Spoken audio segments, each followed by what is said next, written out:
जिसके पास वो लेके बैठ जाओ, नहीं है वो जगह है। चैप्टर का नाम क्या है? भारत में राष्ट्रवाद। पहले तो राष्ट्रवाद का नहीं समझेंगे, मुझे पहले तो जो सेकंड चैप्टर एनसीईआरटी का दिया गया है 10th क्लास में, ब्लड लेवल से पढ़ाई क्यों सेकंड चैप्टर को दिया गया, उसमें सबसे पहले आप सुनिए राष्ट्रवाद होता क्या है। राष्ट्रवाद है नेशनलिज्म। ये जो वर्ड है, इस वर्ड का अपने आप में बहुत अधिक महत्व है। इसका एक्चुअल मीनिंग क्या होता है? एक्चुअल मीनिंग देशभक्ति। लेकिन देशभक्ति किस लेवल में? देशभक्ति क्रांतिकारी भी हो सकती है, भगत सिंह का सबसे बेस्ट एग्जाम्पल है। ये सर देशभक्ति देश के लिए शांतिपूर्ण भी हो सकती है।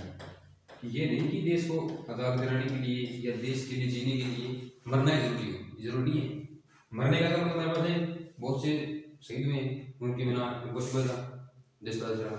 लेकिन क्रांतिकारी तो मेरी सबको समझ में आया, लेकिन जो शांतिपूर्ण देशभक्ति होती है वो कौन सी है? जिसमें बिना किसी वॉयलेंस, बिना दबाव के, न किसी के प्रेशर में आकर के, ना किसी के प्रेशर में आकर के, बिना दबाव के जब देशभक्ति की जाए, अपने अधिकारों के लिए लड़ा जाए, उसको बोलेंगे कौन सी देशभक्ति?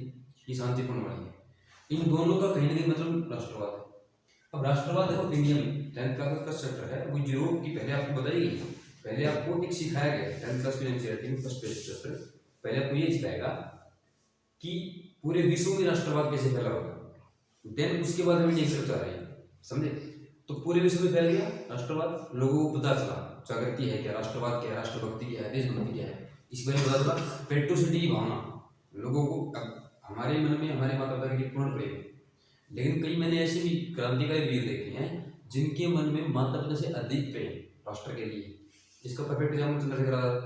वही चंद्रशेखर आजाद जो जब उसके माता पिता के लिए, वो चोर के लिए क्या है, कवर ट्रेन के लिए जब हुई थी 1925 में, तो 1925 में जब चंद्रशेखर आजाद ट्रेन में डाका डाल करके या चोरी कर करके सरकार का धन लूट के लिए गए थे, 2 बोरे धन अपने गंदबलाद के लिए गया, घर पे गया तो घर पे उसके दोनों माता पिता खाट पे लेटे हुए, बीमार अवस्था में, न चूल्हे में कुछ जल रहा है, न खाने के लिए कुछ और न ही कुछ दवाई भी नहीं उनके पास है एक्चुअली। तो उसकी माँ ने कहा कि बेटा जो धन लेके आया इसमें 2 सिक्के हमें दे दे, ओनली 2 सिक्के। अगर 2 सिक्के हमें दे देगा तो हम एक से खाना ले आएंगे, एक से हमारी औषधि ले आएंगे, मेडिसिन। उसने कहा कि मेरे रिवॉल्वर में 2 गोलियां हैं, कहो तो दोनों को मार दो एक एक। ये जो धन है ये देश का है, मैं व्यक्तिगत हित के लिए नहीं कर सकता इसको। उसने किया ही नहीं। तो एक्चुअल में देशभक्ति वो है जिसने माता पिता से ऊपर स्थान दिया है देशभक्ति को, देश को। और भारत तो शुरू से ही घूम ही रहा है। एक भारत ही पूरे विश्व में ऐसा देश है जिसने धरती को माँ कहा है, नदियों को माँ की संज्ञा दी है, पत्थरों को, निर्जीव वस्तु को पूजा की है, यहाँ तक कि पेड़ों की पूजा की है, पीपल की पूजा की है, बरगद की पूजा की है। और यहाँ की संपूर्ण ओके करके मिनटों को स्टोरेज फुल का आ गया होगा, चल रहा है ना अभी। स्टोरेज ओके कर दूंगा इसको, आया था इसको अब की बार आया ना, ओके कर देना, ये हो जाएगा। मैं कहाँ था, क्या बता रहा हूँ? हाँ, तो एक्चुअली क्या है कि भारत में हर किसी को माँ की संज्ञा दी गई, अब पेड़ों की पूजा की गई। तो कहने का अर्थ है कि पूरा एक भारत ही ऐसा देश है राष्ट्रवाद के लिए अपनी जान भी दी, जरूरत पड़ने पर अपना तन मन धन से। बहुत से ऐसे भीमाशा राजस्थान के बहुत ही प्रतापी दानी मिल रहे हैं, भीमाशा, जिन्होंने महाराणा प्रताप को अपना पूरा धन दान दे दिया। महाराणा प्रताप के लिए धन भी दान कर दिया, तन भी दान कर दिया, मन भी दान कर दिया। कितने मतलब महिलाओं की कम नहीं है। तो इस चैप्टर में हम वो पढ़ेंगे, यानी कि एक बच्चे से लेकर के एक बूढ़े तक, महिला से लेकर के पुरुष तक, किस किस ने अपना योगदान दिया, किस किस रूप में दिया। लेकिन ये जो सेकंड चैप्टर है ये टोटली बेस्ड किस पे है? टोटली बेस्ड गांधी पे। इसको बोलते हैं गांधी एरा। किस किस को? 1901 मतलब 9th सेंचुरी से लेकर, यानी कि एक्चुअली अभी थी 9th पे छोड़ दीजिए, जब इंडिया में एंट्री की 1950 to 1947, इस पूरे एरा को बोलते हैं गांधी एरा। इंडिया के अंदर जब इंडिया में गांधी ने एंट्री की, तो इस एंट्री की यानी कि अब जो पहले इसके हुआ वो क्या हुआ होगा इसके पहले, तो 1950 से पहले की लड़ाई नहीं हुई देश की आजादी की लड़ाई हुई है? क्यों नहीं हुई है? हम अगर चलते हैं तो 1757 से लेकर चलो आप 1857 तक 100 सालों में 100 से अधिक लड़ाइयाँ हुई हैं देश को आज़ाद करने के लिए। 100 सालों में 100 से अधिक लड़ाइयाँ, लेकिन ये लड़ाइयाँ छोटे मोटे लेवल पे होती थी, इनको एक लीडर नहीं मिला अच्छा सा। मैं मानता हूँ कि अगर इन 100 सालों में गांधी जैसे या एक ऐसे लीडर जो पूरे देश को जोड़ सकते थे, इवन अगर इंडिया टुकड़ों में न बटा होता, अगर एक लीडर इन 100 सालों में होता या 2 लीडर होते अच्छे वाले, देन इंडिया बहुत पहले आज़ाद हो चुका होता, फ्री हो चुका होता ब्रिटिशर से। अच्छा, अब ब्रिटिशर्स ने क्या किया, हमारे पास ये क्वेश्चन है, क्वेश्चन ये है कि ब्रिटिशर ने हमारे लिए अच्छा किया या बुरा किया।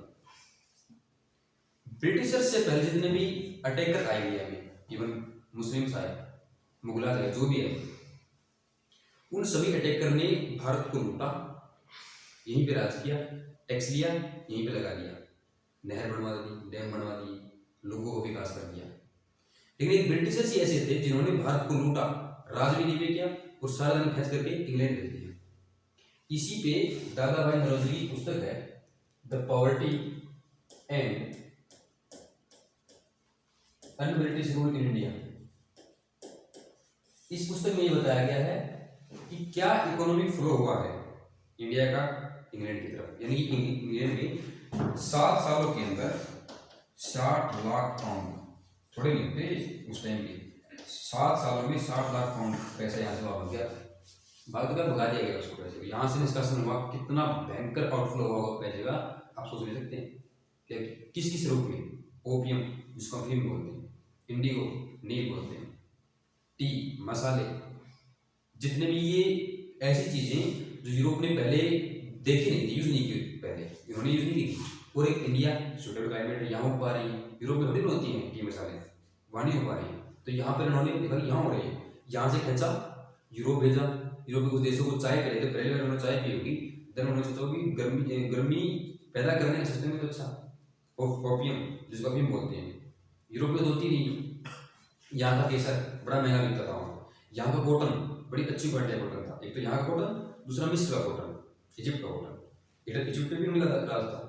इवन ब्रिटिशर्स, इंग्लिश, पुर्तगीज और डचेस, यानी कि इन यूरोपियन कंट्रीज ने इंडिया, अकेले इंडिया को नहीं, साउथ अफ्रीका, लेकिन सारे अफ्रीकन कंट्रीज जितने भी मेन हैं, साउथ ईस्ट एशिया के जितने भी देश हैं, Laos, Cambodia, Vietnam, Indonesia, Japan, Singapore, जितने भी हैं, ऑक्यूपाई किया, इन पे अटैक किया, ऑक्यूपाई करके ओवरटेक करके अच्छे से, यहाँ से इनका मेन मकसद क्या था, राज तो करना ही करना है, पहला मकसद राज करना नहीं है।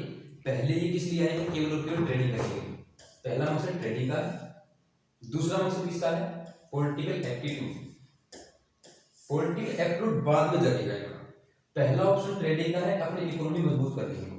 तो जब भी कोई यूरोपियन कंट्री इंडिया में या कहीं पर भी जा रही है कॉलोनी बनाने के लिए, उसका पहला उद्देश्य है ट्रेडिंग करना, पहला है वहां से पैसा खींचेगी बैंक वाला, पैसा खींचने के बाद दूसरा काम क्या है, अगर कमजोर हैं उनको तोड़ दो, राज कर लो उनके ऊपर, और राज करके भी टैक्स लेकर इंग्लैंड भेजना है, और उन इंग्लैंड के पैसों से ईस्ट इंडिया कंपनी या उनकी सरकार को दे देना है, और उनके जो कर्मचारी हैं उनको सैलरी मिलेगी बढ़िया वाली, उनके पैसे भी राज कौन कर रहे हैं, लौटवाट, हमारे पैसे।